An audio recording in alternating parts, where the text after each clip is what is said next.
à commencer par l'épée homme.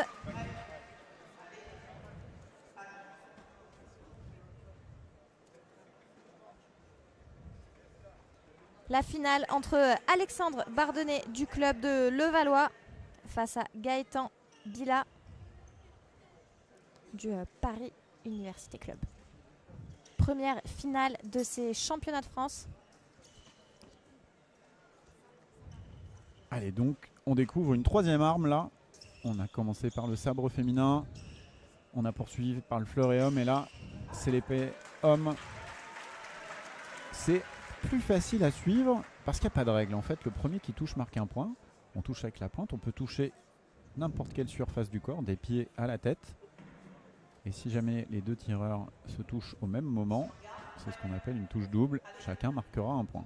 Exactement, c'est plus lisible pour le public et même pour un public averti comme nous, parce que parfois on peut avoir des doutes ou ne pas être d'accord sur certaines touches parce qu'on a eu un point de vue différent, une vision différente. Là au moins, il n'y a normalement pas trop de débat. C'est l'arme du duel par excellence, hein, c'est vraiment toucher sans être touché. Vous allez voir plus de phases d'observation également entre les athlètes, parce que même s'il est plus simple d'aller toucher, il est également plus simple d'être touché. Donc vraiment, cette phase d'observation, elle est vraiment essentielle à l'épée.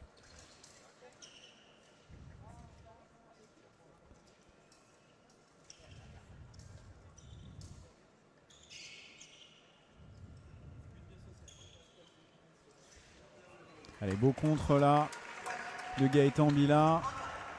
Il fait vraiment, avec ses feintes de corps et ses feintes de bras, déclencher les attaques d'Alexandre Bardonnet. Et sur le déclenchement, lui, il allonge son bras et il touche une cible plutôt avancée. Et il touche seul. Et ça paye pour le moment puisque les 4 premières touches sont identiques. Et on voit Alexandre Bardonnet qui part un peu trop vite et trop loin en milieu de piste. Donc il va falloir faire ce travail pour Alexandre Bardonnet de presser, mais pas si simple parce que vous venez de le voir, Gaëtan Bila, il recule pas.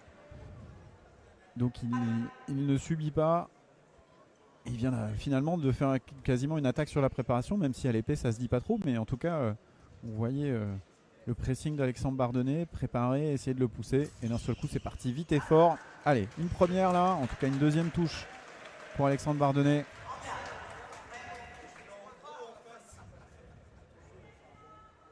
Deux tireurs qui se connaissent très bien, ils s'entraînent tous les jours ensemble, l'un contre l'autre à l'INSEP. Ils ont été partenaires, ils sont partenaires en équipe de France, dans le groupe France tous les deux.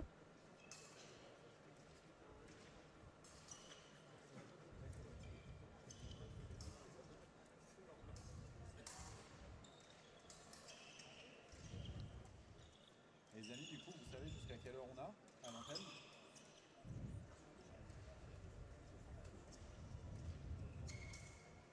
Ok, super, donc on fait le final.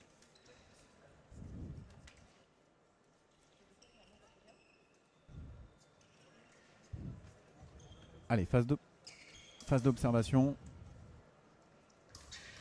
Allez, bien repris cette attaque, une première fausse attaque d'Alexandre Bardonnet qui a repris ses appuis pour remiser immédiatement. Et Gaëtan Bila en déséquilibre n'a pas réussi à remettre sa pointe sur la cible pour toucher lui aussi. Allez, 5 secondes dans cette première manche. On rappelle 3 tiers-temps de 3 minutes. Allez, 1 minute de pause. Allez, cette minute de pause, elle est très importante parce qu'on va aller auprès de son entraîneur, prendre des conseils d'un point de vue extérieur aussi. Certains vont récupérer, boire, très certainement. Qu'est-ce qu'on se dit ? Quelle importance elle a cette minute de pause, Brice ? Ça va dépendre de l'athlète en fait. Il y a des athlètes qui vont avoir besoin de repères techniques, tactiques. Il y en a d'autres, ils vont avoir besoin plutôt d'énergie. Il y en a, il faut les laisser parler parce que l'analyse, elle va venir d'eux. Mais je pense que c'est déjà le premier truc en 1 minute, c'est valoriser un peu déjà ce que l'athlète a fait. Je suis là, je suis sur le bord, je t'ai vu, j'apprécie ce que tu fais.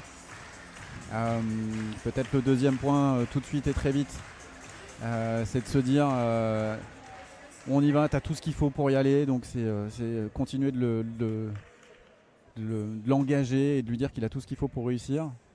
En troisième point, peut-être attaquer un petit point de vigilance, un truc, une solution supplémentaire qui peut lui permettre de faire la différence. Et puis en 4, c'est allez mon gars, je suis avec toi, hein, on y va ensemble.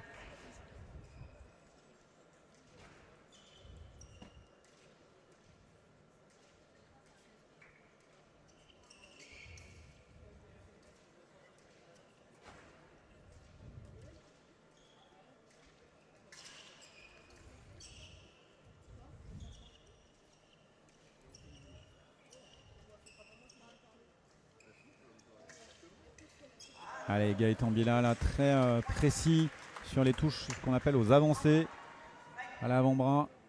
Dès qu'il y a une surface qui est découverte par Alexandre Bardonnay, Gaëtan Bila, il est ultra précis. Voilà, encore une fois, il oblige finalement Alexandre Bardonnay à déclencher une attaque, à allonger son bras. Et sur cet allongement, il trouve par en dessous la cible pour allumer seul.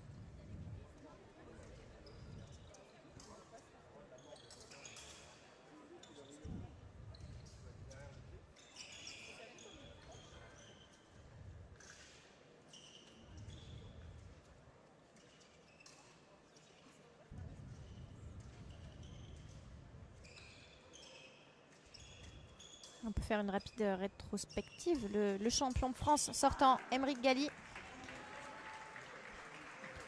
Aymeric qui perd en quart de finale.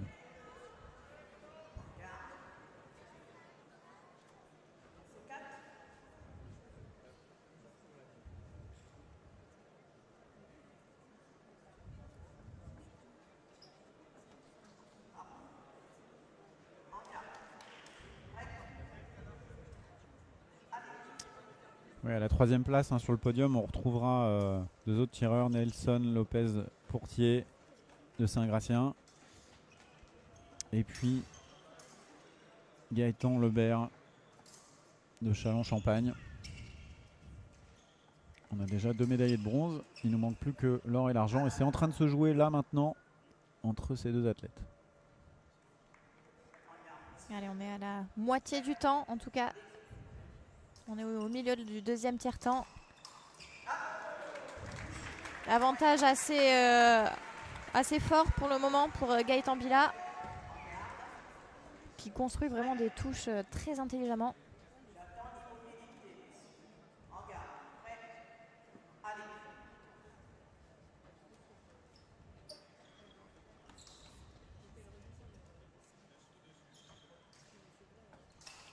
Allez, bien poussé celle-là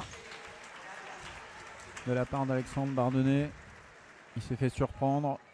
Gaëtan Bila, il a reculé.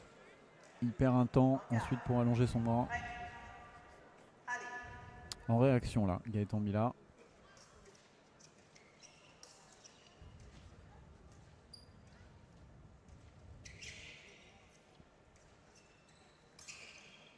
Et le pressing avec les feintes. Il y a beaucoup de seconde intention à l'épée, c'est-à-dire que les feintes elles sont faites pour faire peut-être semblant d'attaquer, mais surtout donner l'envie aussi à l'adversaire de déclencher. Et ça fait 2 fois qu'Alexandre Bardonnay déclenche vite et fort comme ça en flèche, en cible haute. Cible haute, pourquoi ? Parce que c'est finalement la cible la plus proche en fait.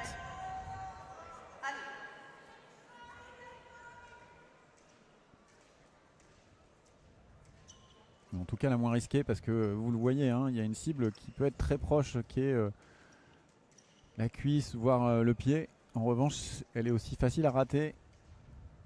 Il y a moins de surface. Il a mis plus de mobilité Alexandre Bardonnay aussi, donc il arrive à mieux masquer ses départs d'attaque. Il faut faire attention là pour Gaëtan qui potentiellement n'a pas de risque à prendre, moins de risque à aller chercher. Mais pour autant, il ne faut pas s'endormir, il faut rester vigilant. Oui, parce qu'il construit moins là, on le voit. C'est plus Gaëtan Bila qui est à la manœuvre là sur les déplacements, sur la variation de la distance. C'est Alexandre Bardonnay qui est un peu plus joueur. Alors ça paye pas tout de suite, mais il est quand même revenu là à 3 touches, donc avant le break. C'est plutôt une bonne opération pour Alexandre.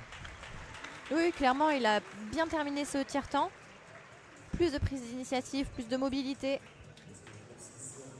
Là où d'un coup, je trouve que le tireur du Paris Université Club, c'est un petit peu éteint. Ouais, en plus en réaction. Allez, je serais intéressé de voir justement s'il va y avoir côté Gaëtan Bila, même s'il mène de 3 touches, une reprise d'initiative.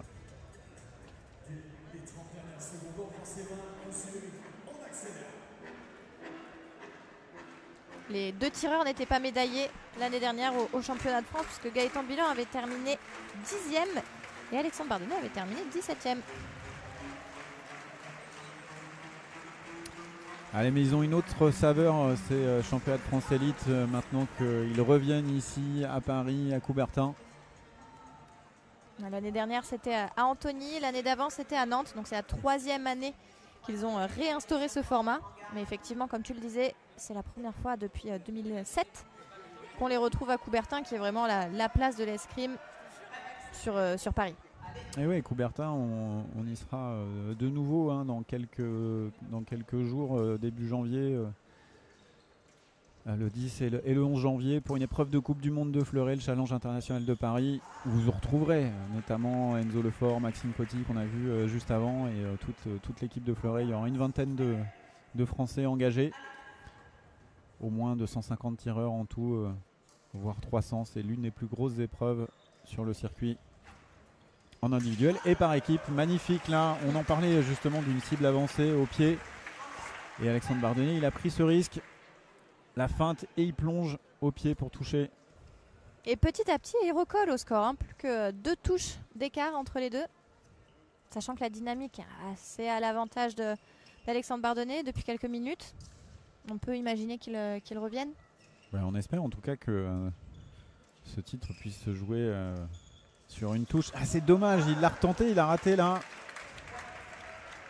Et ouais, c'est risqué, forcément. C'est une cible avec peu de surface. Il a retiré son pied, Gaëtan Bila. Et ça lui a permis ensuite de reprendre l'avantage. Une ripostée.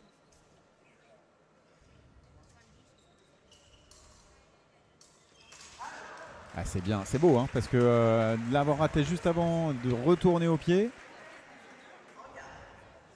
Il faut être fort dans la tête là. Et Gaëtan Bila, je pense qu'il s'y attendait pas du tout.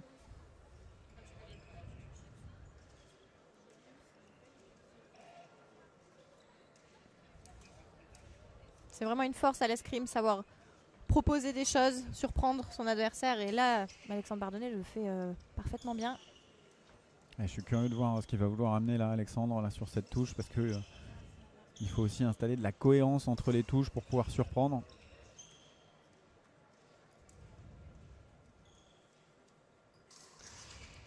Il veut le contrer là. Voilà, Alexandre, il met la pression pour faire partir Gaëtan Bila. Il contrait, c'est ce qu'il a. Exactement. C'est ce qu'il a fait là. Là, c'était vraiment son plan. Ouais, il y avait de l'intention, mais de toute façon, l'escrime dans toutes les armes, c'est une question d'intention. Et s'il n'y a pas d'intention dans ce qu'on propose, on tombe dans de la réaction, on est moins efficace. Voilà, là, ça se sentait. Après, comment il allait le réaliser, ça pouvait être en faisant déclencher une attaque de Gaëtan, en faisant une parade, une riposte. Là, il l'a déclenché plus simplement en allongeant son bras et en allant plus vite.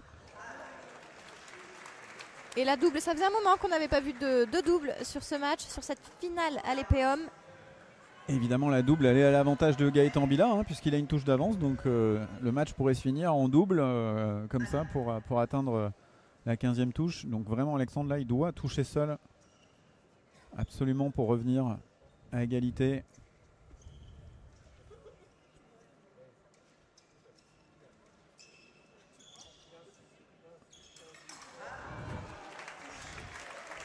Ah, et là, c'est vraiment une sanction de la part de Gaëtan Bila sur une petite erreur de préparation. Ah, il va falloir que Alexandre Bardonnay là tente une action offensive, je pense. Il va être très prudent, Gaëtan. Ouais, au combat, c'est très fort. Il y a une petite faute après de combat au corps à corps qui ne sera pas sanctionnée. Il y a une touche au préalable. Ah, c'est compliqué là pour Alexandre Bardonnay. Il doit toucher désormais sans être touché. S'il y a touche double, ce sera Gaëtan Bila, le nouveau champion de France 2025 à l'épée homme.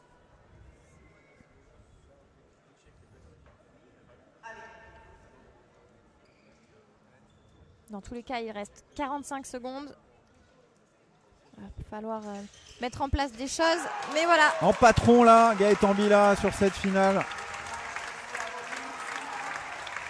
Est soulagé. Il a été mis sous pression là, sur ces dernières minutes, Gaëtan.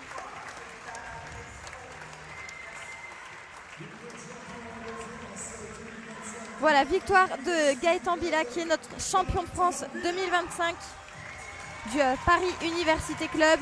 C'était une super finale, donc ça nous met l'eau à la bouche pour les 5 finales qui vont suivre. On va rester à l'épée, je pense, Célia.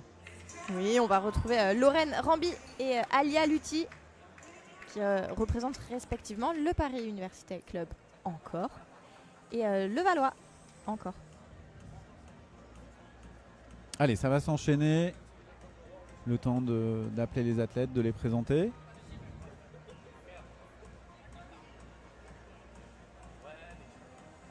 On voit le débrief post-match entre notre tout nouveau champion de France et son entraîneur.